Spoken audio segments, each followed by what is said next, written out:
Hello friends, आज मैं आपको बिग फिश ये 2003 की एक बड़ी सी adventure drama fantasy movie explain करने वाला हूँ। ये जो मूवी है, इस मूवी की स्टोरी बहुत ही अजीबोगरीब है। इस मूवी में एक लड़के के फादर मरने वाले होते हैं। अब उसे पता ही नहीं होता कि उसके फादर क्या करते हैं, क्योंकि उसके फादर हमेशा उसे अजीबोगरीब स्टोरीज सुनाते हैं। अपने फादर को जानने के लिए उनकी जो स्टोरीज होती है, इनका वो सेंस बनाना चाहता है। ये जो स्टोरी है, ये अलग ही तरह का एडवेंचर है। इस मूवी में जो भी सब चीज़ें मैं आपको बताऊंगा, इसे सिर्फ आप एक्सेप्ट कर लीजिएगा। ये एक स्टोरी है, एज अ फेरी टेल आप इसे एक्सेप्ट कर सकते हो। इसके बाद में इसका क्या सिग्निफिकेंस है, ये आपको मूवी के लास्ट में पता चल जाएगा। हम अगर देखें तो स्टोरीज क्या होती है। स्टोरीज ये एक सच जो झूठ में लिपटा हुआ होता है। इसी तरीके से आज की भी हमारी एक स्टोरी है। तो चलिए इस ब्यूटीफुल मूवी को एक्सप्लेन करना स्टार्ट करते हैं। मूवी स्टार्ट होती है और इस स्टोरी का मेन कैरेक्टर हमें दिखता है। इसका नाम है एडवर्ड ब्लूम। इसके पूरे लाइफ की स्टोरी हमें इस मूवी में बताई जाएगी। अलग अलग टाइम पीरियड में अलग अलग स्टोरी हमें बताएगा। मूवी स्टार्ट होती है तो एड अपने सन को उसकी स्टोरी बता रहा होता है। ये कहता है कि जब मैं यंग था तो एक बड़ा सा फिश हमारे गांव में था। उसे कोई भी पकड़ नहीं सकता था। बहुत सारे लोगों ने बहुत ट्राई किया, पर कभी भी उसे पकड़ नहीं पाए। अगर कोई उसे पकड़ भी लेता तो उसका नेट फट जाता। मैं इस फिश को पकड़ने के लिए बहुत ही डिटरमाइंड था। एक दिन मैंने बहुत ही बड़ा सा रॉड लाया। ये जो रॉड था इतना स्ट्रांग था कि बिल्डिंग को भी पकड़ सकता है। अब जो ये फिश है, इसे पकड़ना आसान नहीं है। कितना भी लालच इसे कुछ भी फिश का दे दो, फिर भी ये पकड़ में नहीं आने वाला। इसे पकड़ने के लिए मेरी जो एक रिंग थी, ये मैंने दाव पर लगा दी थी। ये रिंग जब मैंने पानी में डाली तो एक सेकंड में इस फिश ने ये पकड़ ली। ये जो रिंग थी, ये मेरी वेडिंग रिंग थी। इसे मैं जाने नहीं दे सकता था। इस फिश ने इस रिंग को खा लिया था, फिर वो पकड़ में नहीं आया था। मैं उसके पीछे पीछे भागता गया। अलग अलग रिवर्स में से मैं घूमता हुआ उसे मैंने पकड़ लिया। हमें मैं स्टोरी बताते हुए ही दिखता है कि यही स्टोरी बच्चे के समर कैंप पर भी इसी एडवर्ड ने बताई है। अब इसका जो बेटा है, ये बड़ा हो चुका है। इसका नाम विल है। विल की आज शादी है और इसकी शादी में भी एडवर्ड यही स्टोरी सुनाता है। विल इससे एनॉय हो जाता है और वो बाहर चला जाता है। फिर भी हमें ये स्टोरी कंटिन्यू हुई दिखती है। एड कहता है कि उस फिश का मैंने पीछा किया। जब मैंने इसे पकड़ा तो मुझे पता चला कि ये एक मादा है। इसे बच्चे होने वाले हैं, तो मैं उसे कैसे मार सकता था। इसके बाद इसने उस फिश से कहा कि उसकी रिंग उसे वापस कर दे, और उस फिश ने उसे वो रिंग वापस कर दी। एडवर्ड सब लोगों से कहता है कि उस दिन मैंने एक बड़ा सा लेसन सीखा। कभी कभी अगर एक बहुत ही ब्यूटीफुल लड़की तुम्हें चाहिए होगी, तो उसे वेडिंग रिंग ऑफर करना ही उस पर बेस्ट सोल्यूशन होता है। एडवर्ड का बेटा विल बाहर चला गया है, तो एडवर्ड उससे पीछे जाता है। उससे पूछता है कि क्या हुआ है। विल कहता है कि हमेशा आप स्टोरीज सुनाते रहते हो। सच क्या है, ये कभी मुझे पता नहीं होता। हमेशा आप ही सब चीज़ों का अटेंशन लेकर जाते हो। उसकी वेडिंग होती है और उस पर भी यही स्टोरी उसे सुना रहे हैं। विल कहता है कि आप एक ही स्टोरी बार बार सुनाकर अपने आप का मजाक उड़ाते हो। विल एड पर बहुत ही चिढ़ गया होता है। इसके बाद विल हमें कहता है कि इसके बाद मैंने 3 साल मेरे फादर से बात ही नहीं की। मैं अपनी मदर को कॉल करता था और मदर कह देती थी कि वो बाहर है, ऐसे वैसे, क्योंकि मुझे उनसे बात ही नहीं करनी थी। विल हमसे कहता है कि मेरे और मेरे फादर का जो रिश्ता है, ये बहुत ही अलग है। हम एक दूसरे को तो जानते हैं, पर भी मुझे बहुत ही स्ट्रेंजर महसूस होता है। हमेशा अलग अलग स्टोरी मुझे वो सुनाते आ रहे हैं। कभी भी एक्चुअल स्टोरी मुझे पता नहीं थी। विल को लगता है कि उसके फादर ने कभी भी किसी भी चीज़ की उसे कोई भी सच्चाई बताई नहीं है। इसी वजह से वो अपने फादर से रिलेशन नहीं रखना चाहता। एक दिन जब वो घर आता है तो उसकी वाइफ उसे कहती है कि उसके फादर को स्ट्रोक आ गया था। अब विल घर आ जाता है। अब हमें फिर से एडवर्ड अपने सन को स्टोरी बता रहा है, ये दिखता है। यह स्टोरी है जब एडवर्ड छोटा था। वो अपने फ्रेंड्स के साथ रात में एक भूतिया बंगले पर गया था। वो एक दूसरे में बात करते हैं कि यहाँ एक विच रहती है। इस विच की एक आग ग्लास से बनी हुई है। कोई भी अगर इस आग में दिखता है तो उसे उसकी डेथ दिख जाती है। एड इस पर ज़्यादा बिलीव नहीं कर रहा था, तो उसके फ्रेंड उसे कहते हैं कि जाओ फिर देख कर आओ। उसे उकसाते हैं अंदर जाने के लिए। एड भी थोड़ा सा डरा हुआ होता है, फिर वो अंदर जाता है।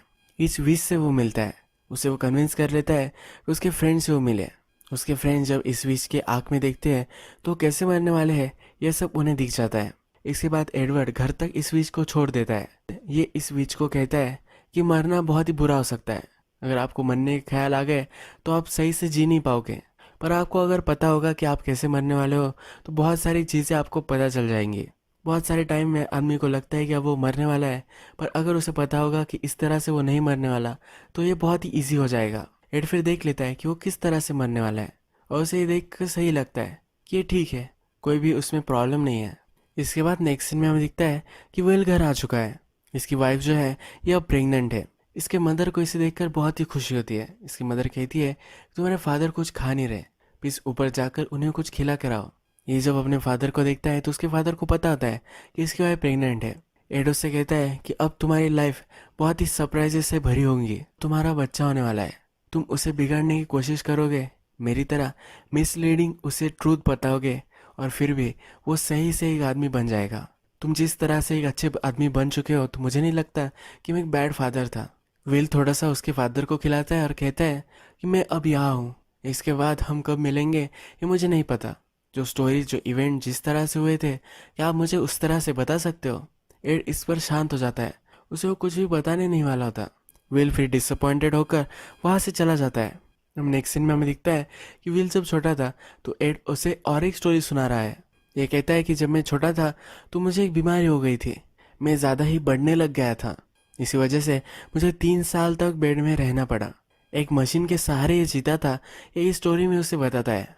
एड कहता है कि मुझे बहुत वक्त फिर मिला था, मैंने सब इंसाइक्लोपीडिया पढ़कर डाली, इसे मुझे पता चला कि एक फिश होता है, अगर उसे छोटे से बॉल में तुम रखो तो वो छोटा ही रहेगा, और अगर उसे ओशन में छोड़ दो तो 3-4 गुना वो बढ़ सकता है। इसी तरह से मुझे भी लगा था, मुझे लगा कि अब मैं बड़ा होने वाला हूँ, इसी वजह से मुझे ये सब तकलीफ आ रही है। इसके बाद एड कहता है कि जब मैं बड़ा हुआ तो सबके साइज में मैं बहुत ही बड़ा था, उनकी जो स्पोर्ट्स टीम थी उसमें वो फर्स्ट आता था, हर बार साइंस कंपटीशन हो या कोई भी हो इसमें यह फर्स्ट ही आता था। अपने टाउन में आग वगैरह लग गई तो इससे वो हेल्प करता था। एक दिन इनके टाउन में एक बड़ा सा राक्षस आ गया, इसने पूरा खेत खा डाला, ये बहुत ही बड़ा इशू हो गया था। इस टाउन के मेयर ने एक मीटिंग ली, इनमें सब लोग थे। इन लोगों ने कहा था कि अब इस मॉन्स्टर को मार देना चाहिए। मेयर कहता है कि इस शहर में वायलेंस नहीं होने दूंगा। एड फिर आगे आता है, एड कहता है मैं उससे बात कर सकता हूँ। कोई भी काम करने के लिए रेडी नहीं था पर एड करेजियस था। एड फिर रिवर के पास एक केव में आ जाता है। जब ये राक्षस से बात करने लग जाता है तो सिर्फ राक्षस की सांसों से ये बाहर फेंका जाता है। एड इस राक्षस को कहता है कि जब तक तुम बाहर नहीं आओगे तब तक मैं यहाँ से नहीं जाने वाला। ये राक्षस फिर बाहर आ जाता है, ये उससे पूछता है कि तुम यहाँ क्यों आए हो। एड कहता है कि एज ए ह्यूमन सेक्रीफाइस, कि तुम मुझे खा सको इसके लिए मैं आया हूँ। ये जो राक्षस है कहता है मैं तुम्हें नहीं खाने वाला। एड उसे समझाता है और कहता है तुम्हारा सिर्फ साइज बड़ा है, तुम भी हमारे जैसे ही हो, क्या तुमने कभी सोचा है कि तुम्हारे लिए ये टाउन छोटा सा है, अगर तुम बड़े से टाउन में जाओगे तो तुम्हें वो लोग एक्सेप्ट कर सकते हैं। एड कहता है कि मैं छोटा सा हूँ पर मेरी जो विल है, मुझे कुछ कर कर दिखाना है, ये बहुत ही बड़ी है, मेरे लिए भी ये टाउन बहुत ही छोटा सा ही है, मुझे भी सिटी में जाना है, हम दोनों साथ चल सकते हैं। ये राक्षस फिर उसे एक फ्रेंड मिल गया है और उसे एक्सेप्ट करने वाला शहर भी होगा, इसे एक आशा में अब वो रेडी हो जाता है। विल को मेडल दिया जाता है और ये शहर की खीस होती है। मैन उसे कहता है कि जब भी तुम्हें फिर से वापस आना हो तब इस शहर के दरवाजे तुम्हारे लिए खुले होंगे। इसे सब लोग फिर अलविदा करते हैं। ये राक्षस के साथ शहर जाने के लिए चलने लग जाता है। अब अगर इस स्टोरी में हम देखें तो एड जब छोटा था तो उसे एक बीमारी हो गई थी, इसी वजह से उसे 3 साल तक यहाँ रुकना पड़ा था। पर अपने बेटे को अगर उसने ऐसा कहा तो ये बहुत ही ज़्यादा डिप्रेसिंग स्टोरी हो जाएगी। इसके अलावा अपने बेटे को कहता है कि वो बड़ा होने लग गया था, 3 साल तक उसे इंसाइक्लोपीडिया पढ़ना अच्छा लगता था तो उसे वो करने के लिए मिला, एक पॉजिटिव वर्जन और एक इपिक वर्जन उसे सुनाता है। उसके टाउन में एक बड़ा सा राक्षस आ गया था तो उसे निकालने के लिए उसने क्या क्या किया ये अपने सन को बताता है। अगर हम इसे रियल लाइफ से कंपेयर करें तो राक्षस एक सिंबॉलिक जेस्चर रिप्रेजेंट करता है। ये जो राक्षस है ये आउटकास्ट है, कोई भी इसे पसंद नहीं करता। एडवर्ड जो है ये भी इसी टाउन में यही फील करता है, उसे कुछ बड़ा करना है, इसी वजह से वो सिटी में जाना चाहता है। ये दोनों फिर फ्रेंड हो गए और ये दोनों सिटी में चले गए। अगर रियलिटी में जो हुआ था अपने सन को बता देता तो इसकी इंटेंसिटी नहीं रहती, इसका जो मैसेज है ये क्लियर नहीं जाता। जैसे मूवी प्रोग्रेस होती रहेगी तो और भी चीज़ें मैं आपको बताता रहूँगा। फिर से स्टोरी अब स्टार्ट हो जाती है और एड हमें राक्षस के साथ दिखता है। जब ये रास्ते से जा रहा होता है तो 2 रास्ते इन्हें दिखते हैं, ये दोनों रास्ते एक ही जगह पर जाने वाले होते हैं।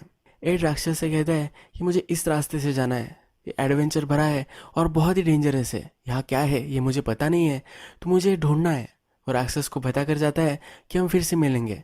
राक्षस को उस पर बिलीव नहीं होता तो अपनी सब चीज़ें वो राक्षस को दे देता है। वो कहता है कि मेरे लिए ज़रूर तुम वेट करना। एड फिर इस जंगलों से होते हुए निकल जाता है। इस जंगलों में इसे बहुत सारी डिफ़िकल्टीज आती है पर इससे वो जूझता है। ये कहता है कि अगर तुम डिफ़िकल्टीज से नहीं गुजरे तो कुछ अच्छा तुम्हें कैसे मिल सकता है। यह जब ये जंगल पार कर लेता है तो वहाँ एक बहुत ही अच्छा सा टाउन उसे दिख जाता है। इस टाउन का नाम है स्पेक्टर वहाँ पर जो लोग होते हैं ऐसे वेलकम करते हैं, ये कहते हैं कि तुम तो बहुत ही जल्दी आ गए, हमें लगा था कि तुम बाद में आने वाले हो। एडोर बिलीव नहीं करता कि ये लोग सब उसे जानते हैं। ये जो टाउन है ये बहुत ही फिक्शनल है। एड कहता है कि हमारे गांव से एक पोएट भी यहाँ आया था। यहाँ जो आदमी होता है ये कहता है कि वो अभी भी यही है। इस पोएट से मिलने फिर विल जाता है। विल इस पोएट से पूछता है कि इतने टाइम तक तुम इस टाउन में रहे हो, क्या फिर से वापस तुम्हें घर जाना है? ऐसा कभी भी नहीं लगा? ये पोएट कहता है कि ये बहुत ही पीसफुल है, यहाँ कभी भी ज़्यादा गर्मी नहीं होती, कभी भी ज़्यादा ठंडी नहीं होती। ये रहने के लिए बहुत ही परफेक्ट टाउन है, कभी मैं इसे छोड़कर नहीं जा सकता। यहाँ रहने के लिए जो सब चीज़ें चाहिए ये सब कुछ अवेलेबल है।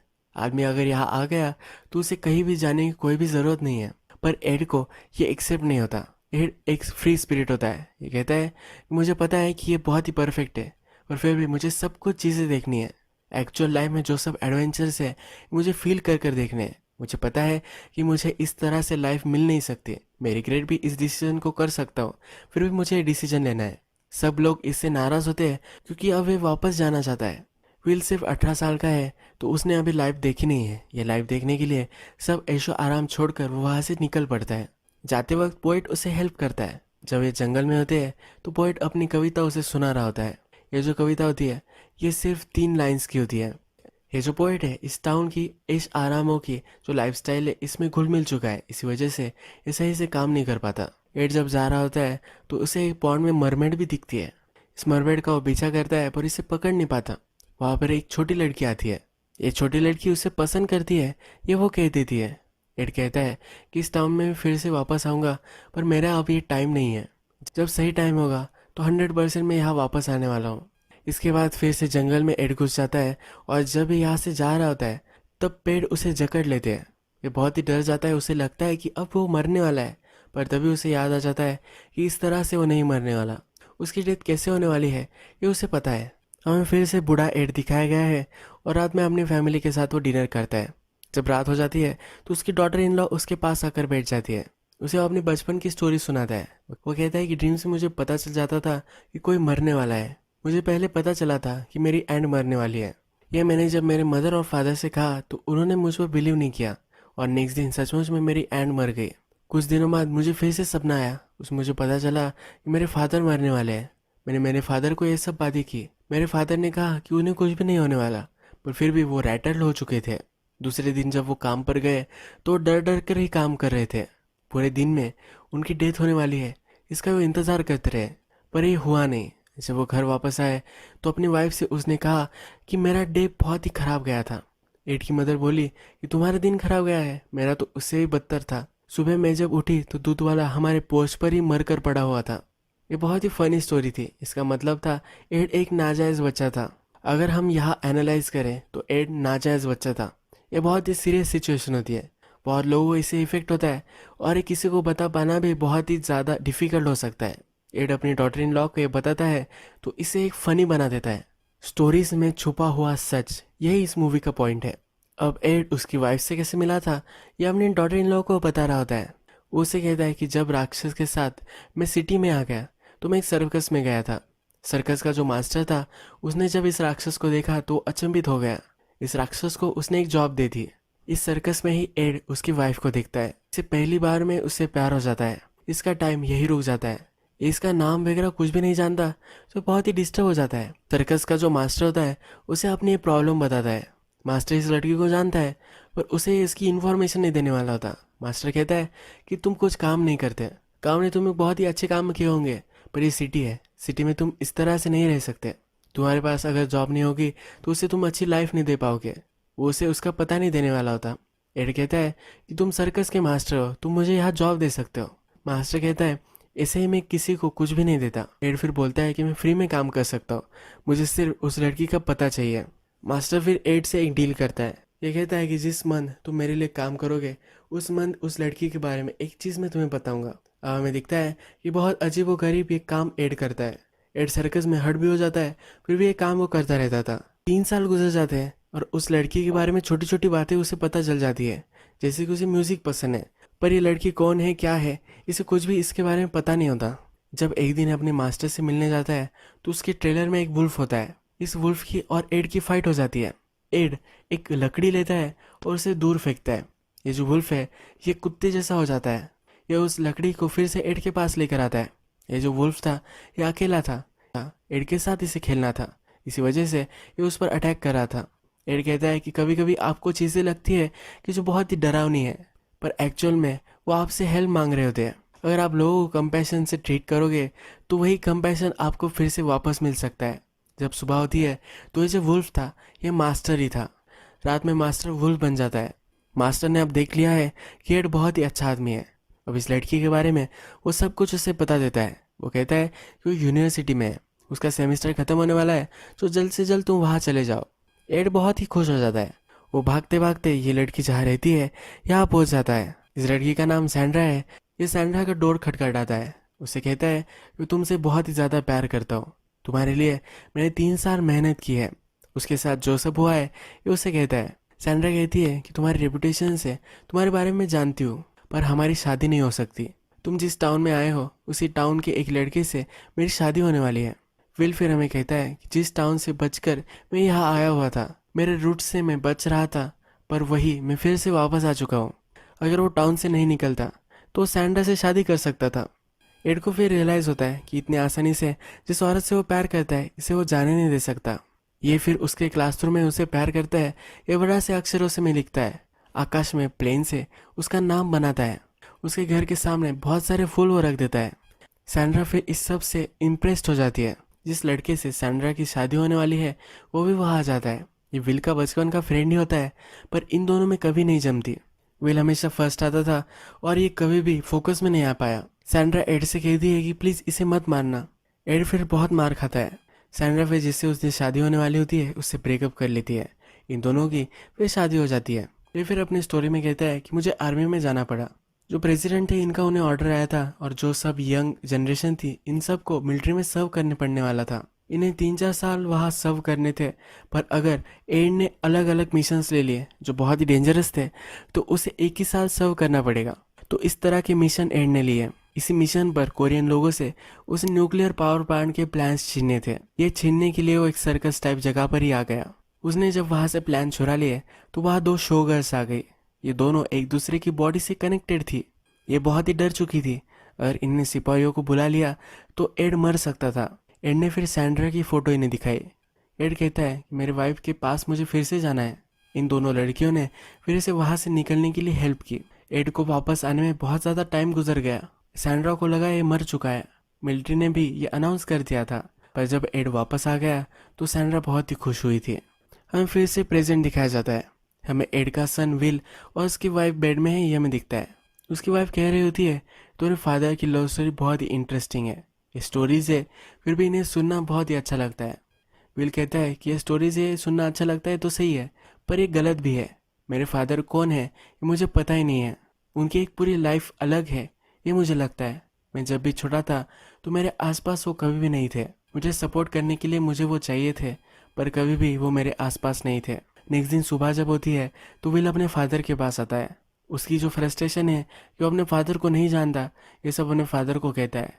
ये कहता है कि एक बार लास्ट बार मुझे सब कुछ सच बता दो, तुम कौन हो ये मुझे जानना है। एड कहता है कि जब से मैं बॉर्न हुआ हूँ मैं यही हूँ। मैं कोई भी अलग आदमी हो ये मैं तुम्हें नहीं दिखाना चाहता। एड डिसअपॉइंटेड होकर वहाँ से चला जाता है। विल की मदर उससे कहती है कि तुम्हारे फादर का जो सामान है उसे तुम सॉर्ट कर दो। विल स्टोरेज रूम में आता है तो वहाँ बहुत अजीब अजीब चीज़ें वो देखता है। जब एड छोटा था तो एक मशीन के सहारे वो 3 साल तक रहा था। ये एक्चुअल में मशीन एग्जिस्ट करती है, यानी कि एड जो सब कह रहा था इसमें कुछ ना कुछ तो सच्चाई थी। ये विल को पता होता है। फिर से हमें विल की स्टोरी स्टार्ट हुई दिखती है। विल कहता है कि जब मैं आर्मी से वापस आ गया था तो मेरी लाइफ परफेक्ट थी। मुझे सिर्फ मेरे वाइफ के लिए एक अच्छा सा घर बाय करना था। मिलिट्री में जाकर आने के बाद ये सेल्समैन बन गया। हमेशा रोड पर ही रहता था। एड एडवेंचरस होता है, अलग अलग जगह पर जाना उसे अच्छा लगता है, तो इसी वजह से ये जो रोड जॉब है इसके लिए परफेक्ट होता है। अब हमें दिखता है कि एड बहुत ही अच्छा सेल्समैन बन जाता है। इसकी वजह से इसके बाद बहुत ही अच्छी कार भी आ जाती है। एक दिन जब एड टाउन में था और बैंक में आया हुआ था तब वहाँ उसका पोएट फ्रेंड आ गया जो उस बहुत ही अच्छे से टाउन में रह रहा था। एक दूसरे को देखकर बहुत ही सरप्राइज्ड हो गए। एड ने उसे पूछा इतना परफेक्ट टाउन छोड़कर तुम वापस कैसे आ गए। इस राइटर ने उसे कहा कि तुम जाने के बाद मुझे रियलाइज़ हुआ कि बाहर भी बहुत सारा एडवेंचर है। इसी वजह से पूरी लाइफ में अब एडवेंचरर की तरह जीना चाहता हूँ, इसीलिए अब मैं ये बैंक लूटने वाला हूँ। ये पोएट फिर गन निकाल लेता है और इस बैंक को लूटता है। एड की गाड़ी में वो बैठा हुआ होता है। एड को उसने वॉल्ट लूटने के लिए बोला हुआ होता है। ये जो वॉल्ट होता है ये खाली होता है। एड फिर पोएट को समझाता है ये जो सिटी है ये बैंकरप्ट हो चुकी है, इसी वजह से इसमें ज़्यादा कुछ पैसे नहीं है। वो उसे कहता है कि अगर तुम्हें पैसे ही चाहिए तो बैंक लूटना ये सही काम नहीं है। तुम्हें अगर सचमुच में अच्छे पैसे चाहिए होगे तुम वॉल स्ट्रीट में जा सकते हो। सब चीज़ें उसे वॉल स्ट्रीट के बारे में समझाता है, यानी कि अगर पोएट स्टॉक मार्केट में इन्वेस्ट करेगा तो बहुत ही रिच बन सकता है। इसके बाद एड हमें कहता है कि पोएट ने सचमुच में वैसा ही किया। उसे जब $1,000,000 मिले तो उसमें से $10,000 उसने मुझे दे दिए।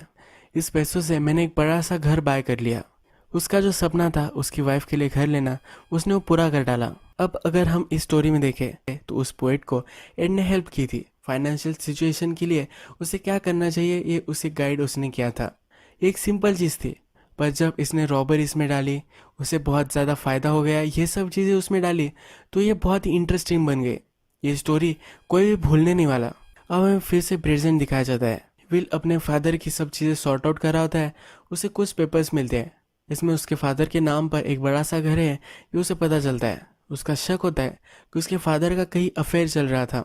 उसे लगता है कि यहाँ जाएगा तो उसे वो औरत मिल जाएगी।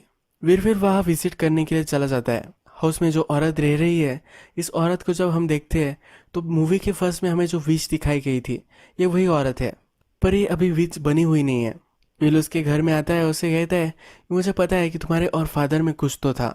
मेरे फादर बहुत सारी औरतों के साथ फ्लर्ट करते थे, उनके बहुत सारे चक्कर होंगे ये मुझे पता था। ये कहती है कि मैं बता सकती हूँ तुम्हारे फादर और मेरे बीच में क्या रिलेशनशिप थी, पर तुम्हारे मन में जो तुम्हारे फादर की इमेज है इसे मैं नहीं ठुकराना चाहती। विल इसे थोड़ा सा फोर्स करता है। इसके बाद फिर हमें और एक स्टोरी ये सुनाती है।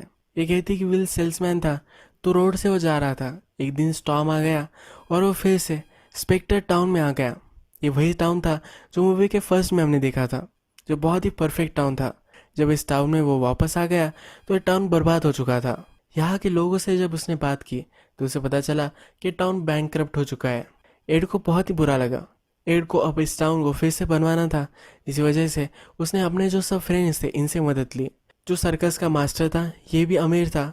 उसके बाद उसका वॉल स्ट्रीट का फ्रेंड जो पोएट है ये भी अमीर था। इन सब की मदद लेकर उसने एक ट्रस्ट ली और पूरे टाउन को बाय कर लिया। इससे जो टाउन है ये फिर से सही से बन सकता है। लास्ट घर बचा हुआ था तो उसे खरीदने जब वो गया तो ये लड़की वहाँ थी। इसने एड से कहा कि वो ये हाउस बेचना नहीं चाहती। इनकी बातों बातों में इसे पता चला कि जो स्पेक्टर में जो छोटी लड़की थी जिसने उसे कहा था कि वो उसे पसंद करती है, ये वही लड़की है। इसका दिल टूट चुका था। अब ये दोनों एक दूसरे से फिर से मिल गए हैं। उसे कहती है कि प्लीज़ यहाँ से चले जाओ। जब एड वहाँ से जा रहा होता है तो इस घर का डोर टूट जाता है। अब इस घर को सही करना एड का प्रोजेक्ट बन जाता है। ये घर टेढ़ा होता है तो अपने मॉन्स्टर फ्रेंड से वो हेल्प लेता है। इसे वो सही से करता है, इसे पेंट वगैरह करता है और पूरे घर की मरम्मत कर देता है। जब इस लड़की को हेल्प कर रहा था तभी इन दोनों में नज़दीकी आ गई। इसे किस करने वाली थी पर एड ने उसे रोक लिया। एड ने कहा था कि वो अपनी वाइफ से बहुत ही प्यार करता है, वो इसके साथ अफेयर नहीं कर सकता। एड जब जा रहा था तब इस लड़की ने उसे जो विल थी वो वापस कर दी। इसके बाद बहुत सारा टाइम गुजर गया और जहाँ लड़की रहती थी ये विच बन गई। जहाँ से स्टोरी स्टार्ट हुई थी यहीं पर ये ख़त्म हो गई। बेचारा विल यहाँ बहुत ही डिसअपॉइंटेड हो जाता है। जिस तरह से उसके फादर उसे कुछ भी सच स्टोरी नहीं बताते उसी तरह से उसे लगता है कि ये औरत भी इसी तरह से उसे झला दे रही है। विल जब घर पर आता है तो उसे पता चलता है कि उसके फादर को फिर से स्ट्रोक आ चुका है। अब इसके फादर मरने वाले हैं। विल अपने फादर से लास्ट बात करने के लिए आता है। इस हॉस्पिटल में जो डॉक्टर होता है ये विल से बात करता है। ये विल से पूछता है कि क्या तुम्हें पता है कि तुम कैसे बॉर्न हुए थे। विल कहता है कि मेरे फादर ने मुझे कभी सच्चाई बताई नहीं है। डॉक्टर कहता है कि तुम्हारी मदर प्रेग्नेंट थी पर तुम्हारे फादर जॉब के लिए बाहर गए थे। तुम जब बॉर्न हुए थे तभी यहाँ नहीं थे। डॉक्टर फिर उसे समझाता है तुम्हारे फादर ने तुम्हें जो स्टोरी बताई होगी बहुत ही एडवेंचरस होगी। अगर ये स्टोरी जैसी है वैसे अगर वो तुम्हें बता देते तुम्हें मज़ा नहीं आता। तुम कैसे जन्मे थे इसकी स्टोरी अब तुम्हें हमेशा से याद रहेगी। डॉक्टर कहता है कि अगर मुझे 2 वर्जन्स में से चूज़ करना होगा तो मैं फिक्शन वाला वर्जन ही चूज़ करूँगा। विल फिर इस पर सोचने लग जाता है। इसके फादर फिर उठ जाते हैं। इसके फादर उसे बोलते हैं कि अब मैं कैसे मरने वाला हूँ इसकी स्टोरी तुम मुझे सुनाओगे। विल को पता चल जाता है कि उसके फादर उससे क्या कहना चाहते थे। इसके फादर मरने वाले हैं, ये बहुत ही डिफ़िकल्ट चीज़ है लाइफ में। इस तरह से बहुत सारी डिफ़िकल्ट चीज़ों से आपको गुजरना पड़ता है। इसे आप किस तरह से इंटरेस्टिंग बना सकते हो, इसे किस तरह से पॉजिटिवली आप देख सकते हो, इसका एक ही वे है कि इसे एक फिक्शनल स्टोरी में कन्वर्ट कर दे। इसके फादर अब किस तरह से मरने वाले हैं और इनका फ्यूनरल वगैरह किस तरह से होगा, इसकी एक फिक्शनल स्टोरी बनाकर विल उन्हें सुनाना स्टार्ट कर देता है। ये अपने फादर को कहता है कि एक दिन अचानक से तुम उठ गए और अच्छे हो गए। हॉस्पिटल में हमें सब लोग रोकना चाहते थे पर हम कभी भी नहीं रुके। हम वहाँ से भागते भागते गाड़ी में बैठ कर चले गए। इस रास्ते में ट्रैफिक थी पर आपके जो मॉन्स्टर फ्रेंड थे उन्होंने इस ट्रैफिक को बाहर निकालने के लिए बहुत ही हेल्प की। सब गाड़ियों को रास्ते से बाहर उन्होंने निकाल दिया। मैंने फिर आपको गोद में उठा लिया। अचानक आपका जो वेट था वो बहुत ही कम हो चुका था। जब हम रिवर के पास आए तो सब आपके फ्रेंड्स वहाँ थे, यानी कि सर्कस का मास्टर, कोरिया में जो ट्विंस लड़कियाँ उसे मिली थी ये लड़कियाँ, जो पोएट था वो, और उसका मॉन्स्टर फ्रेंड तो यहाँ है ही। जो सब लोग एड को जानते थे वो सब यहाँ थे। ये हंसी खुशी उसको चेयर कर रहे थे। विल फिर अपने फादर को रिवर के पास लेकर आया। जब पानी में अपने फादर को उसने डाला तो उसके फादर फिश बन गए। एक बड़े से फिश वो बन गए हैं। यही वो स्टोरी ख़त्म कर देता है। ये अपने फादर को कहता है कि जो तुम हमेशा से थे वो तुम बन गए। इतने बड़े आप फिश है तो आपको कोई पकड़ नहीं सकता, आपको कोई रोक नहीं सकता। डेथ ये बहुत ही डिफ़िकल्ट सब्जेक्ट होता है। इसके बाद क्या होने वाला है किसी को पता नहीं है। विल के फादर एड ये भी अपने डेथ के लिए बहुत ही परेशान होते हैं, ये डर रहे होते हैं। पर उनका सन यानी कि विल जब इन्हें स्टोरी सुनाता है तो अब ये चैन से मर जाते हैं। अब हमें एड का फ्यूनरल दिखाया जाता है। इस फ्यूनरल में सब लोग आते हुए दिखते हैं। सर्कस का मास्टर, ट्विन और वो मॉन्स्टर ये सब वहाँ आ चुके हैं। अब हमें रियलिटी में वो कैसे थे ये सब दिखता है। एड ने स्टोरी में हमें बताया था कि ये जो ट्विंस थी एक दूसरे से जुड़ी हुई थी, पर ये रियलिटी में वैसा नहीं था। एक्चुअल में ट्विंस थी और हमेशा एक दूसरे के साथ वो रहती थी। इसी वजह से उसने फिक्शन में एक दूसरे से जुड़ी हुई थी ये उसने बता दिया था। जो मॉन्स्टर स्टोरी में उसने बताया था वो इतना बड़ा सा मॉन्स्टर नहीं था, यह सिर्फ बहुत ही हाइटेड आदमी था। यानी कि एड ने जो रियलिटी थी उसको सिर्फ एग्जैजरेट कर कर बताया था। हमें दिखता है कि विल को भी बच्चा हो चुका है। जो स्टोरीज उसके फादर जिस तरह से उसे बताते थे उसी तरह से वो भी स्टोरीज अपने बच्चे को बताता है। यही मूवी एंड हो जाती है। इस मूवी में हमें बताया गया है कि मरने के बाद हम लेगेसी छोड़कर जाते हैं। हमारे आसपास जो सब लोग होते हैं वो हमें स्टोरीज में ही याद रखते हैं। अगर हमें लोग स्टोरीज में याद रखें तो हम अमर हो जाते हैं। इस मूवी में जो भी लाइफ हमें जीनी है एक एडवेंचरर की तरह हमें जीनी चाहिए। एक मैसेज दिया जाता है कितने भी पूरे टाइम में आप रह रहे हो तो भी आप अच्छे से जी सकते हो। इसे आप इंटरेस्टिंग बना सकते हो। बहुत ही अच्छी मूवी थी। और अगर आपको ये वीडियो अच्छा लगा होगा तो प्लीज़ इस वीडियो को लाइक कर दीजिएगा। मैं बहुत सारी ऐसी मूवीज़ लेकर आते रहता हूँ तो इस चैनल को सब्सक्राइब कर दीजिए और बेल नोटिफिकेशन आइकन भी दबाना मत भूलिए, यानी कि आपको सब मूवीज़ मिलते रहे। हम फिर से मिलेंगे एक नई मूवी के साथ। तब तक के लिए थैंक यू और आप अपने आप का ख्याल रखिए।